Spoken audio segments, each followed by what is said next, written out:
So Ketah, tell me a little, can you just describe this, because it's a bit hard to capture in a small little frame how amazing this is. So the size of this, so it's a food forest, and what's the size of the area that this is taken up? The food forest itself is about a 1/4 acre. Yeah. And it was just a dry, rocky bank. You couldn't even grow grass on it. Yeah. And we dug infiltration trenches. We built up from dirt to soil using lots of organic matter.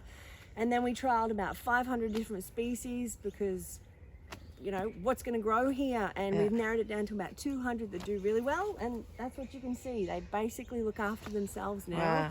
Yeah, we've been lucky with a nice wet year, but we've got bananas, peanut butter bushes, pawpaws, macadamias, sambung, beetle leaf. I mean, the list goes on and on. Yeah. Everyone should be growing this stuff in their backyard because it's wonderful. And can you grow this? I mean, this is Brisbane, so it's quite warm. Does it need to be this sort of climate or anywhere?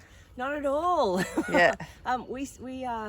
We've tested them from Cairns all the way down to Melbourne, and people say that these ones are pretty indestructible. Like, not all of them do as well, and some of them die back a bit earlier in winter, but all your sambungs, your Okinawa spinach, your Brazilian spinach, that stuff is indestructible. Yeah. Grow it everywhere, you'll never grow lettuce again. And how did you learn about all these different plants and get to know them all? Talking to old gardeners. Yeah. Talking to old gardeners who have done it and who have trialled it. You know, if you find someone who's 90 who's still gardening, take them a cake and have a chat. And you're normally more than happy. Yeah, there's a lot of knowledge there, isn't there? Oh, so much knowledge and passion to still be doing it when you're 90. You do it well. Yeah. And so this is a bare block. So how long did it take to turn it from a bare block to this? Look at this amazing lushness. There were young trees here, and there were a couple of big ones, but basically this here is about 1.5 years we've been working in this. Amazing. And I've got 2 young boys that I put on the mattocks and the shovels as much as I can. But there's a lot of digging and a lot of barrowing mulch. But then once you get it set up, you put your pigeon peas in and your cassava and you break it up. You put your worms and your microbes in.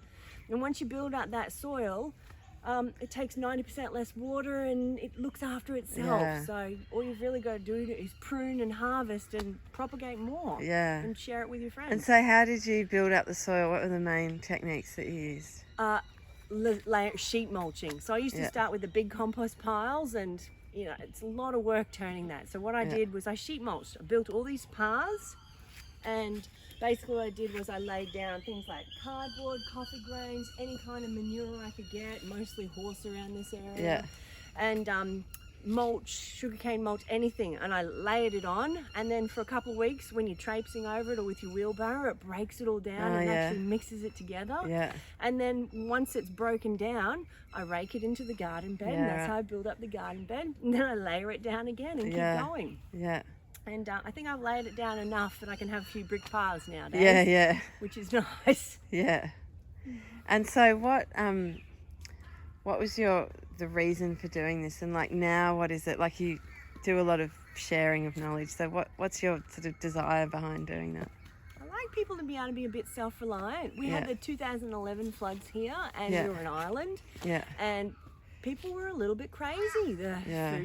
The stores run out of food, and we had chickens and we had tomatoes in the garden, and so we were like, okay, great, we'll just sit in the garden. But it wasn't an option for everybody, and so I went, right, I'm going to show people how they can do it at their place too. We shared it with people, and they're like, oh, I didn't know what this plant was. And so one thing led to another, and we just started. And tell me about what happened in the most recent floods, in the 2020 Brisbane floods.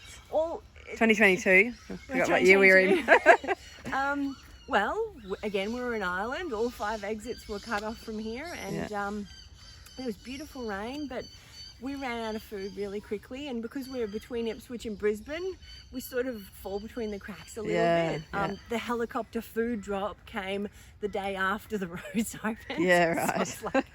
So in the meantime, I just went, I went to the store to pick something up. There was nothing there, and so I just chatted to them and said, would you like some stuff from my garden, because you've got no fresh produce? And they said, oh, that'd be wonderful. So we just took bootload after bootload of you know, sambung and Okinawa spinach and whatever we had growing up there. And because people were hungry, they actually tried all these alternative greens, and it turns out they loved them. And they want to learn how to grow them themselves. So that worked really well. And That's there's another amazing. place up the road, Froggy Creek. They have a little community cart. We donated lots of greens to there, and so did other people. And Vicky Mills, she does a really nice job there too. Yeah. So And so that was sort of a bit of an eye-opener too to people of some different varieties that they hadn't eaten before. yeah, we ran a couple of workshops for people because they're like, how do I use this? How do I grow it? Yeah. And so we did a free workshop and people came over and learnt, and I gave them the tour and showed them how to use it and propagate it. Yeah. And then after that, so many people wanted to do a little workshop, teach me how to grow it. So it's really nice. And now we've got a little booklet that goes over the basic plants. And so everybody can do it. Awesome. Well, thank you for showing me your garden. It's amazing. And yeah, I think you're inspiring a lot of people. Thanks a lot.